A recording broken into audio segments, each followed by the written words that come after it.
In this video, I'm going to show you how to make Spotify play over other apps.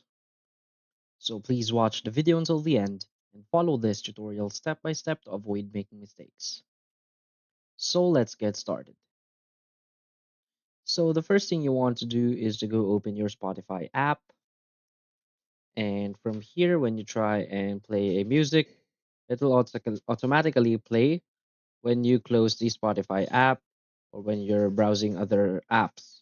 So the only problem you will encounter is when you're playing the music outside of Spotify and you play a video. So for example, you want to play a video on YouTube or you're playing a video on other apps such as Facebook, your song or music on Spotify will automatically be paused.